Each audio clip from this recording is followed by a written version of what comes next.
Hi అండి. నిన్న big boss చాలా హోరాహోరీగా జరిగింది. అంటే రీతు చౌదరిని తిట్టింది కదా సంజన, మీ అభిప్రాయం ఏంటి? అలా తిట్టొద్దండి, అసలు అది మంచిది కాదని నేను అనుకుంటున్నాను. మరి ఒక అమ్మాయిని అంత మాట్లాడొద్దు అని చెప్పేసి నా అభిప్రాయం. అంటే ముఖాన్ని అనింది సంజన రీతు చౌదరిని. మీరిద్దరు కూర్చుంటారు డెమోన్ పవన్. కోపం వచ్చినప్పుడు చాలా ట్రిగ్గర్ అయిపోతుందండి. ఎట్లా అంటే తన కోపాన్ని కంట్రోల్ చేసుకోలేక ట్రిగ్గర్ అయిపోయి మాట్లాడేస్తుంది ఏది పడుతుంది. అంటే రాంగ్ అంటారా? రాంగే కదండి, రాంగ్ అలా మాట్లాడకూడదు.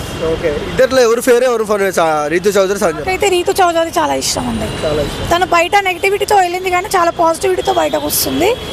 తనంటే చాలా ఇష్టం. అంటే డెమోన్ పవన్ కళ్యాణ్ రీతు చౌదరితో గొడవ పడుతున్నప్పుడు డెమోన్ పవన్ పోయి పవన్ కళ్యాణ్ గొంతు పట్టుకున్నాడు. అంటే అది సడన్ గా జరిగింది, కావాలని నేను పట్టుకోలేదు.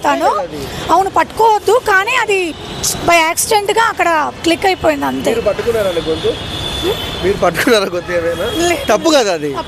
తప్పు అలా చేయాలి. సో బిగ్ బాస్ రియాక్ట్ అవుతారంటావా ఈసారి? అంటే సంజన గారికి అయితే రెడ్ కార్డ్ ఇచ్చే అవకాశం ఉందని నేను అనుకుంటున్నాను. ఓకే, మళ్ళీ డెమోన్ పవన్కి ఏమి ఇస్తారండి? డెమోన్ పవన్కి అయితే పనిష్మెంట్ ఇస్తాడేమో. ఆల్రెడీ రీతు విషయంలో జరిగింది కదా ఒకసారి, నెక్స్ట్ ఇప్పుడు కూడా మళ్ళీ పనిష్మెంట్ ఇస్తారేమో అనుకుంటున్నాను. ఓకే, బిగ్ బాస్ హౌస్ అనేది ఒక గేమ్ షో. అలాంటి షోలో ఇలా మనకు అంటే విరుద్ధంగా ఇలా గొంతులు పట్టుకోవడము, క్యారెక్టర్ని డిపెండ్ చేసి తిట్టడం కరెక్టే అంటారా? అస్సలు కరెక్ట్ కాదు. కాకపోతే వాళ్ళ ఎమోషన్స్ అంతా వాళ్ళు ఒకటే రూమ్లో అట్లా ఉండడం వల్ల మేబీ వాళ్ళు ఏమేమి క్యారీ అవుతున్నారో మనకు తెలియదు కదా.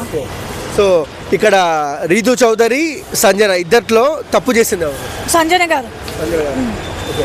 డెమోన్ పవన్ కళ్యాణ్ ఇద్దరిలో తప్పు చేసింది ఎవరు? డెమోన్. ఓకే, సో ఏం చెప్తారండి ఈ గొడవల గురించి? నాగార్జున గారికి ఏం చెప్తారు?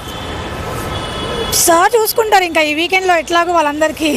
అంటే మీరు ఒక వ్యూవర్ కదా, మీరు ఏం చెప్తారు? అంటే ఎవరికి ఏ కార్డు ఇవ్వమంటారు చెప్పండి. ఆల్రెడీ ఇప్పుడు ఇలాంటి కన్నడ దాంట్లో వాళ్ళతో మంచిగా ఉండట్లేదని బిగ్ బాస్ని బ్యాన్ చేస్తున్నారు. ఇప్పుడు ఇట్లనే అవుతే మేబీ మన బిగ్ బాస్ కూడా బ్యాన్ అవ్వడానికి ఛాన్స్ ఉంటుంది.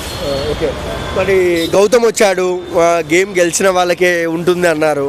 బర్నీ గారు బాగా పోరాడారు, ఎలా అనిపించింది ఆ సీక్వెన్స్? గౌతమ్ వచ్చాడు కదా బిగ్ బాస్, చూడలేదు. సో ఓవరాల్గా ఏం చెప్తారు ఈ బిగ్ బాస్ గురించి? ఇప్పటికైతే బాగానే ఉంది, కొంచెం వాళ్ళు ప్రికాషన్స్ తీసుకొని కొంచెం బెటర్గా పర్ఫామ్ చేస్తే బాగుంటుంది అని.